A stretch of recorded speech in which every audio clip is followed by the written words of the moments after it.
Okay, Terrence, you are going to be live in 1, 2, and 3. Good morning, everybody, or good evening, depending on what side of the world you're on. Welcome to eLearnChat, where talk is knowledge. Today we have two great guests. We have Brandon Carson, the Senior Manager of Learning and Development at Yahoo, and Michelle Lents, the owner of Right Technology. We're going to be talking about collaborative learning today. Good morning. You're listening to eLearnChat, where talk is knowledge. Hello and welcome to eLearnChat, our new podcast featuring prominent leaders, shakers and movers in the e-learning and training industry. Your co-hosts are Rick Zanotti and Terrence Wing.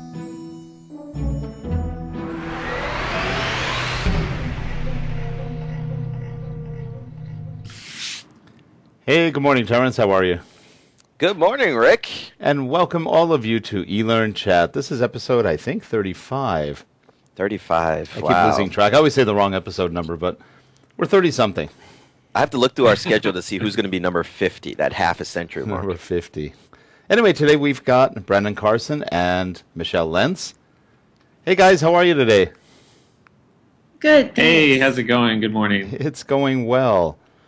Good. Now, I'll have to tell a little story about Michelle before we get started, because for anybody who has ever seen any of my tweets ever, you have to accredit it to Michelle, because she's my Twitter Obi-Wan. She got me involved in this thing called social media not too long ago. So she's my Yoda, my Obi-Wan. I feel old now. So you're the one responsible for that. Yes, that's my fault. She created a monster. You've unleashed She Terrence did. upon the world.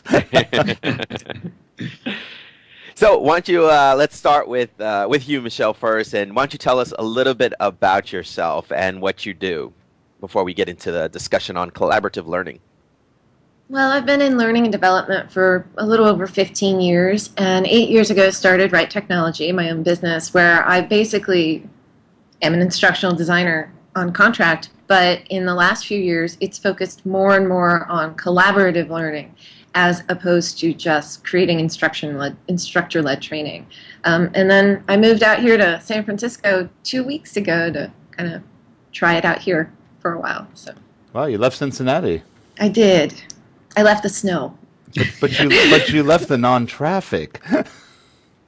That too. I was just in Cincinnati. I actually drove all through Ohio, and I was thinking, my God, there's no people here. It's great. You could drive the freeways any time of day or night, and they just seem to be empty. I like that. You do live in LA. That's a whole This is true. traffic. This is true. And Brandon, how about yourself? Tell us a little bit about what you do over there at Yahoo.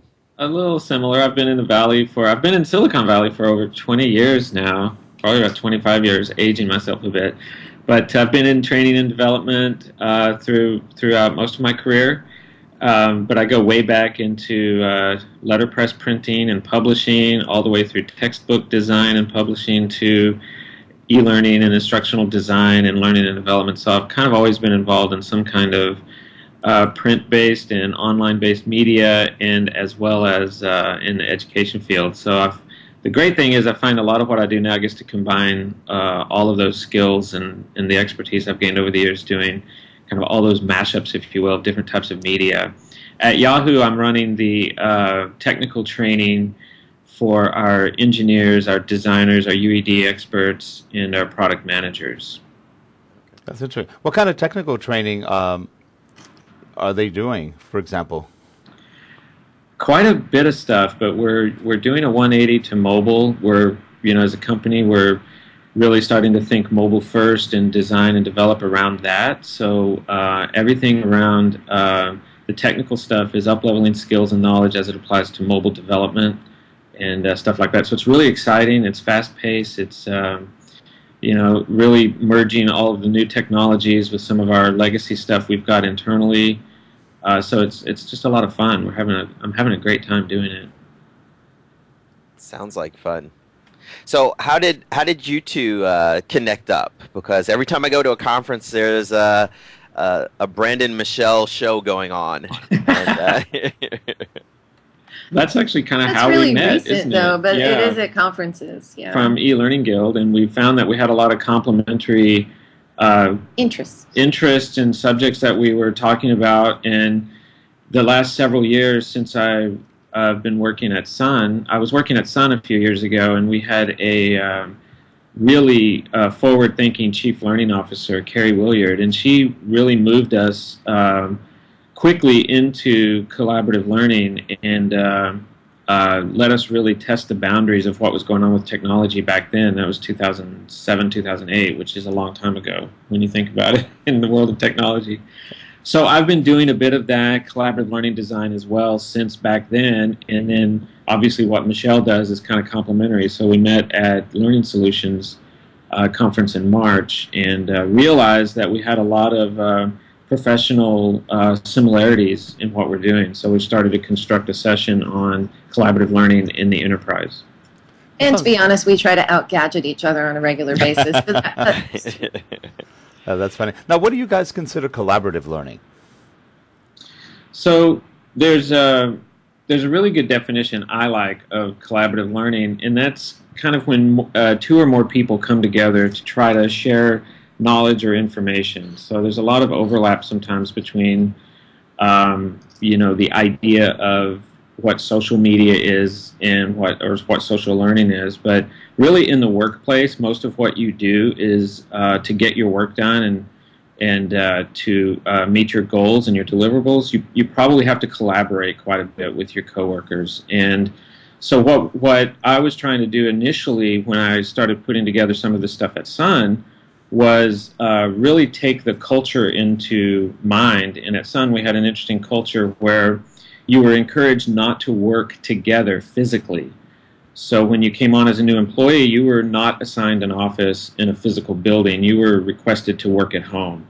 And so what we found was that there was a lot of disconnect between the work teams. And so what I was trying to do from a training and from a training standpoint is figure out a way to bring people together so that they could collaborate to learn, and started building some what I call purpose-driven systems to encourage and incubate that type of collaboration.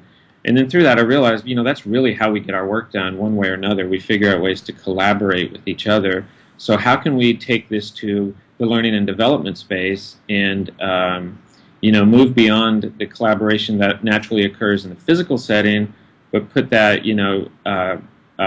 put that kind of thing in a virtual setting. So that's what I started kind of working on a lot there, was how to bring people together, help them build their networks, and collaborate effectively in a virtual environment. I think there's a lot of confusion with social media and social learning, or collaborative learning, which is the term we prefer, because the social media is just the tools. And I think you don't necessarily always need the tools. A lot of people use too many of the tools. And so I think there has to be an understanding of what you need before you start adding in all the tools. Well, yeah, it's sort of interesting because at one point you have collaboration, and when you start throwing social media into it, you have distraction too. It's sort of an interesting mix where you do get more collaboration, but you also get a lot more distraction. How do you balance that one out? Well, what we're looking at, what I've been looking at when I'm trying to build these, again, what I call purpose-driven systems for learning, is really to help. We have a lot of information coming at us in different ways and in different formats, and people are finding ways to use all of these utilities, to get their work done and that kind of stuff. But what I've been doing from a design perspective in these collaborative learning environments that I build is to try to build, realize that I'm no longer the main controller. As instructional design, I don't really control the learning per se. But what I try to do is find a mix of, formal structure and activities that people can collaborate together with that are really constructed and designed to foster learning, but also to find the tipping point of when to get out of the way and let people naturally collaborate and set up the environment in a way that they'll be able to share their skills and knowledge with each other in a more in a more seamless type of environment. One thing I've found that if you and this is what we're struggling with at Yahoo, because we brought in a new platform that is not completely integrated into what I call someone's work stream. And I think that if we bring these platforms in and they're not looked at as a part of a natural work stream, then they're going to be really, there's going to be a level of adoption that probably won't rise to the level you need it to. Because if people look at it as something else or something beyond what they need to do their work, then it's going to be looked at as extra stuff they have to do or extra work they have to do. So part of the challenge is with social utilities is to try to integrate them into the work stream and demonstrate that there is an effective way to use them to not only get your work done, but to also learn and share and collaborate and that kind of thing. So that's why you probably see this delicate balance between some companies not encouraging people to use Facebook or Twitter, and some companies trying to bring in their own versions of Facebook and Twitter and that kind of thing. And that's what we were trying to balance with the Chatter platform when we brought that in. I think part of our workshop we're doing at DevLearn is we want you to build a business case. It's very interactive, and part of it is building a business case for bringing in collaborative learning. And we really stress, is it even going to meet some business needs or business imperatives? Because if it doesn't meet a need and it's just something extra, nobody really cares. So that's really important to define that before you even get going. Yeah, I agree. And here's even a suggestion to go a step further than collaborative learning and use the phrase collaborative business instead, because ultimately that's the only purpose that we all have when we're working for a company. Collaboration is one of the systems or tools that we use to actually get the business results that we want. So I think personally, I think it evolves even beyond just the learning aspect.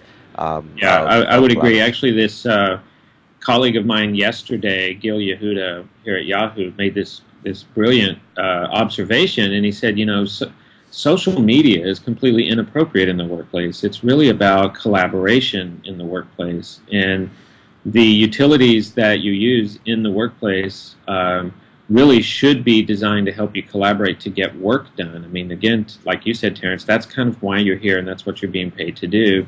I don't think that we're being paid to just surf Facebook for the fun of it.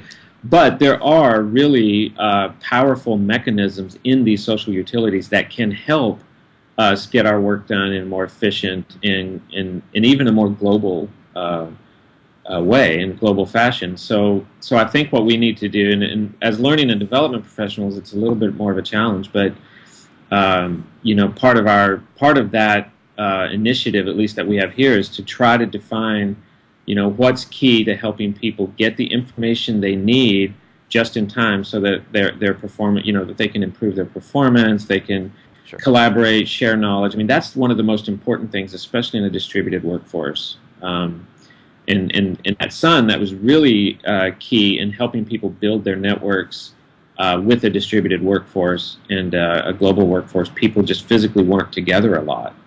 And we found it to be a very powerful mechanism for bringing people together so that they could collaborate more. Sure. Terrence, I'm sorry, Terrence, are there any comments in the chat room? Yep, that's where I was just leading to there before we get too far ahead of the chat room. We have a question from Doug Willis 80 in the chat room, and he's asking or kind of making a statement, and well, it does end in a question mark, so I guess it is a question. He's saying, so collaborative learning is intentional. And before you answer that, I'll follow up with Lily's response to him in the chat room, where she said that collaborative learning is natural until educators break it up by silly tests and exams. So that was her response to Doug. What say you, Michelle? And she's not wrong. And Brandon and I are struggling with different ways to assess I hate this term, the ROI, right, of collaborative learning. How do you really measure it? Because, everybody's learning informally. They're gathering around the water cooler, they're chatting, they're gathering around Facebook groups, they're chatting, whatever. They're coming to things like this and learning. And how do you actually in the workplace measure the effectiveness of this? Because you've got to refine and measure it again and just keep making it happen. But the how is kind of we're struggling with it. Well, and I remember once when I put together this collaborative learning environment at Sun, and it was really focused on new hires, bringing new hires onboarding into the company and really helping them make their connections and get their network going and all of that, as well as teaching them the fundamentals of just how to go to work at a company as complex and large as Sun was. And I remember I put this program together, and it was a web portal that we started with, and I was presenting it to Carrie, and she was kind of asking me, well, how do I know as a new hire, how do I know when I know enough? Because you've got this great gateway, this portal full of all sorts of information. And my response was, well, when you're naturally working and you're moving beyond that status of new hire, you feel like you've got enough speed to competency going and you're doing your job. But she was kind of hammering me back going, well, wait, I need, as an L&D organization, I need some measurability there. And so we were going back and forth a bit on that because I really didn't have built into that system any type of checks and balances, if you will, or any type of assessment of, okay, now you know enough to be an employee here. You go off and do your thing, right? Because I was trying to build this system as something they would carry along with them beyond their new hire experience and really help them build their network and, all of that kind of stuff. And then she just finally looked at me and she said, look, we don't build things here for the fun of it. As a learning and development group, we've got to have some kind of way to measure things. And that really hit me as, it's pretty profound because it's true. We really have to have a formal structure in what we're doing. We've got to know that our stuff is working and that we can report back to the business that what we're doing is working to help improve performance, help drive the business imperatives, support whatever's going on in the business. Because really nothing we're doing should be anything but supporting the business imperatives. So that affected my design a bit, and that's kind of why I came up with this CLE model, if you will, the Collaborative Learning Environment model, which has built into it, some of these different components of how you can get those types of, reports from learners and what they're getting. And basically what we're trying to do is build both a formal and informal structure. We're trying to give the learner more control over their experience, but we're also trying to make sure that we as the learning professionals are getting the impact we need from a skills and knowledge standpoint so that people get, so that the business gets what they need from the learner as well. We have and I believe Stevie Rocco out of Penn State. She's asking, she says VOI, I'm assuming that's value on investment, be a better measure than ROI to take into account the more tangibles like institutional knowledge? If you can get your key stakeholders to buy into that, yes. Now, I know Stevie's in higher ed, so it's going to make a little difference. She's going to have different key stakeholders. In a corporate environment, a lot of it's just going to come down to the cost, right?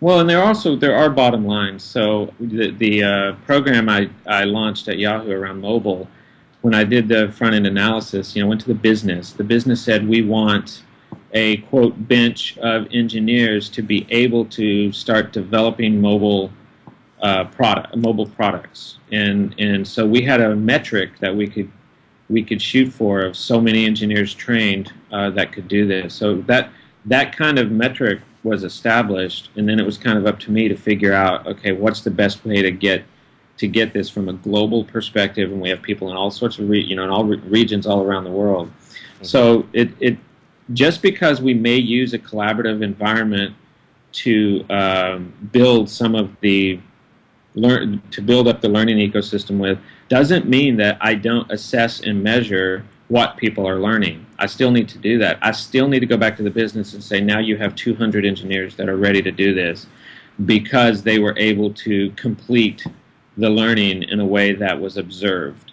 That doesn't go away, regardless of if it's classroom learning, e-learning, or if it's a virtual environment where you're having sharing and collaboration and you're using social utilities to help people get the information they need, get the knowledge and skills built up that they need. That doesn't change. That's why instructional design is not dead. It's not going away just because we have social utilities that we may use to help people filter and get, and collaborate.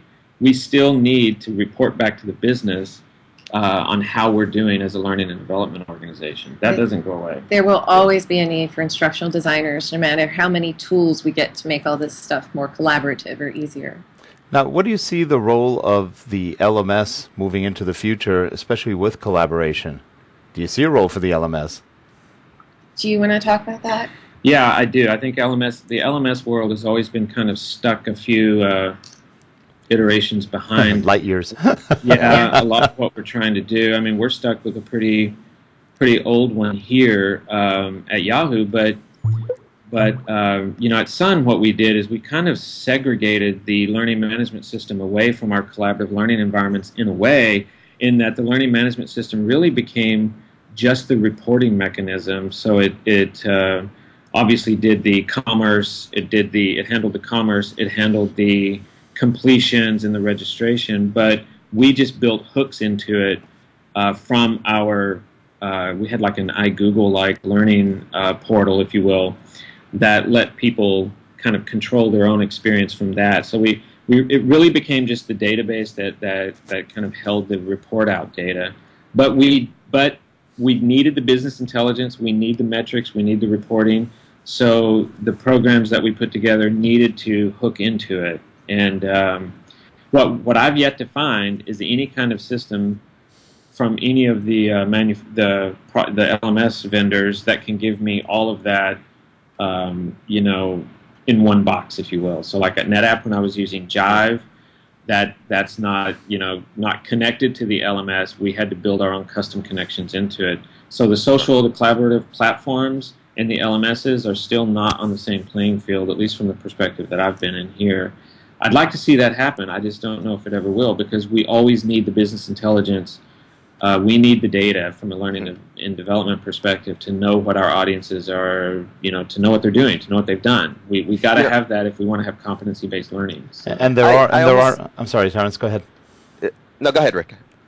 No, I was just going to say that from an LMS point of view, a lot of them are now claiming to have social media integration, but that's really all it is at best. They tie into Twitter or they tie into Facebook and Yammer, but they don't really have anything beyond that, and they're not really collaborative. They have tools. They have tools, exactly. Well, one of the best experiences I've had is with, and I'm not pushing any type of platform, but it's just because I've worked with several of them. But our use of Chatter here, which is a Salesforce.com product, really, in my view, had the best integration so far of the Facebook news stream and the Twitter micro sharing. In document sharing and in other types of collaboration in a platform that was all together that I've seen as of yet. I've used Jive quite a bit, and it just didn't have that seamlessness that I see in Chatter. Chatter also has a mobile and desktop version. But it's still, and there are hooks and APIs to LMSs, but it's still not a quote learning platform per se. Although I think that's the idea of that learning platform is kind of fading into other types of thoughts when it comes to that. But that was the most well integrated platform I've seen so far that I could leverage as a learning professional. I'm going to be a little controversial here, and I know Rick loves controversy, so I'm going to throw this out here. But I think part of the problem we have with what we're calling social learning is that we're focusing on the learning aspect of it instead of focusing on the sort of like you said, the business workflow aspect of it. And I think that is the limit that LMSs are going to have, is because they're learning management systems. They're not work systems. They're not designed to help you do your job. They're designed to accumulate data to show how much information you're obtaining based on your consumption of the content on the LMS. So I think one of the biggest problems we have with social learning, collaborative learning, social business, is it falling in the hands of the training department. I think it needs to be something that's owned across, all bands of the organization, and probably the least likely people to run it is the training department. I think it's just better run when it's part of the actual work processes that go on in a business. So there's my little bit of controversy. I'll see what you guys have to say about that. And this is coming from a learning professional too. I both agree and disagree with you on that. There's a lot of what you said that I actually agree with, but I do think the trainers need to be involved. The instructional designers, I should say, need to be involved. I think you're right in that we need to look at learning more as part of an overall workflow thing, part of the business process. And people at work need to access the learning when they need it, as opposed to blocking out a whole day and sitting through a training class. There will always be a spot for that for certain types of learning, but as a rule in our workflow, we just want the answer right now so we can continue on with what we're doing and go home. Well, I'll put it in a different perspective. I think all training has to be operational in nature in a corporation, because if it's not operational, most people don't care. So you have that issue. If you can't tie the training to a specific function, short of compliance training, which nobody enjoys, you have to go through something that makes sense for a corporation or for a company to be able to derive some benefit from it. Yeah, I think there's a lot of good points in all of these comments that were just made. And one thing that happened for us in this we ran a pilot on Chatter, and we actually decided to not continue on this platform for various reasons. But some of the things that happened, there's a learner mindset, if you will. So when you've got a 3-day training class that you're going to go to, a physical class, and it's during the work week, you go into the class and your mindset is, okay, now I'm in training. And you're in there. Now, whether you're really present or not is another thing. If you have your laptop up, you're checking email or whatever, that you're distracted because it's a boring class, that's a separate thing. But the mindset is you're not really in work, you're in training. Okay, you've kind of left your work cube, if you will. When we have these collaborative environments and these online environments, if it is perceived as training, I'm using air quotes there, but it's occurring during the workday, then it's a distraction. It's another thing. Training is something else you have to do that interrupts your work. And so to Terrence's original point, if we can integrate into the work stream the learning and development that we want or that we think people need to achieve, or if we want to foster these collaborative platforms in this perspective, it's going to have a higher level of adoption because it's looked at as integral and key to getting the work done. So you can, it's the old adage that you're learning while you're working. So when we assess the landscape here, we realize there's a lot of different, we have Yammer, we have Yahoo Instant Messenger, of course, we have email, we have wikis, we have shared drives, hard drives. We have all sorts of ways for people to collaborate now. So if we're going to add another platform, then what value is that going to have in someone's work stream? If it's looked at as something else that I've got to do, and it doesn't fit into the 4 or 5 tools I'm using now to do my job, we're going to have a harder or a more difficult time getting people to see the value in it. And I think that mindset is one of the things that is more difficult for, like you were saying, Terrence, just a segregated learning and development organization to work with, because we're usually not at the level of where we can say from an enterprise, hey, adopt this platform and integrate it into the work stream. If we can't do that, then it's going to be a more difficult job for us. And I think, didn't you run into something with different audiences at some point? So engineers responded to one thing, and other audiences responded better. So yeah, most engineers learn what learn their job from each other.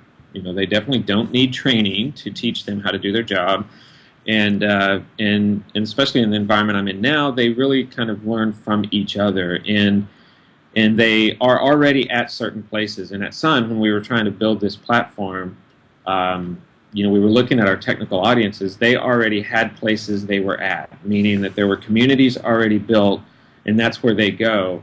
And a new community is for learning or dedicated or whatever. It's going to be a little more difficult to get them to go there. Whereas, so for technical audiences, it's a little difficult. For sales audiences, they jumped onto Chatter like you would not believe. I mean, granted, it was the learning and development part of what we did was a natural fit into a Salesforce.com platform because the salespeople are there already. I mean, the communities that sprang up that were self-spawned and self-directed were amazing from salespeople because, one, they saw instant value in it, and two, they could share information back and forth, based on accounts or, whatever they were driving. So you're right. You have to really look at what your audiences are, how they work, what they're doing, and what they want to get done. And a lot of times you really want to go there to where they already are and figure out, okay, how can I add value in this environment that they're already in? Yeah. Pearl is asking. I know we're running short on time here, but I want to make sure that we get to the last question that's here in the chat room. It's not really a question; it's more of a statement. But she's saying she doesn't hear about the real data on this. There's huge literature based on collaborative learning. It's not just all we think. So I think what she's asking is, what's the business case for this? And if you don't, Brandon, and Michelle, if you don't have any data, I definitely do. I can share that, but I wanted to at least see what you had to say. Well, we have real world data, not just from the I'm a practitioner in this particular organization, and actually what we're going to do in our session is we're going to share some of these use cases, these case studies that we've put together. So I built a collaborative learning environment at Sun that had varying levels of success. I built one at NetApp, I built one at Apple, and I built one here was involved in building one here at Yahoo. And ultimately, there are lots of reasons why some things work and some things don't work from the corporate perspective. So that's kind of my view is, trying to integrate these systems and these platforms into the workplace. And again, it comes down to, kind of, especially in an organization like this one, where it's fast-paced and it's moving really quickly, and things are changing a lot, and a lot of things are going on, which probably is, a lot of people's situation. If it isn't immediately seen as a value add from the perspective of the learner, then there's going to be a lot of having to convince people, why you should do this. One of the things we found out in the implementation at Yahoo is we did not make the collaborative learning environment we built here optional. If you make it optional, they're probably not going to engage.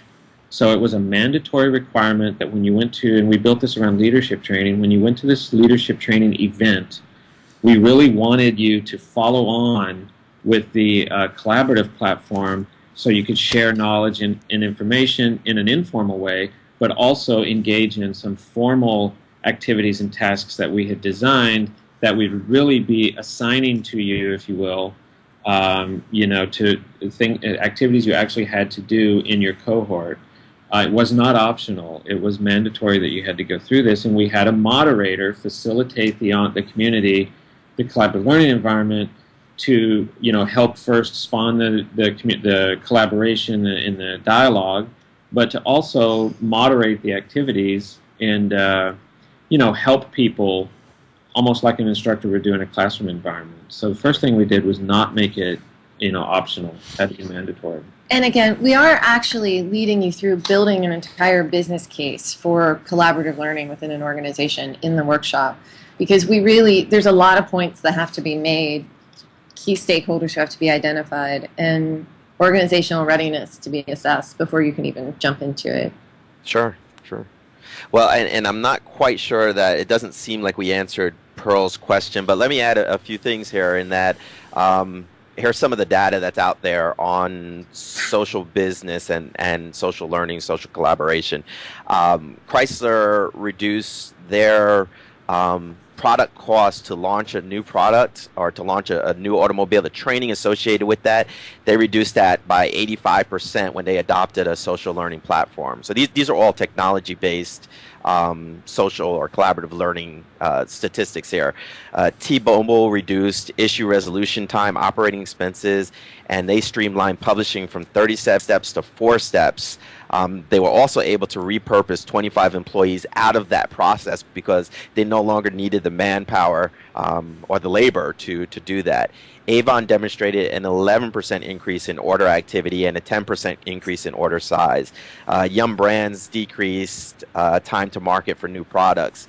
TELUS saved $5 million from their training budget in 2011 after implementing a social learning platform or collaborative learning platform. So there are some of the real life data, hopefully, Pearl, that answers your question too, in addition to what Brandon and Michelle are saying.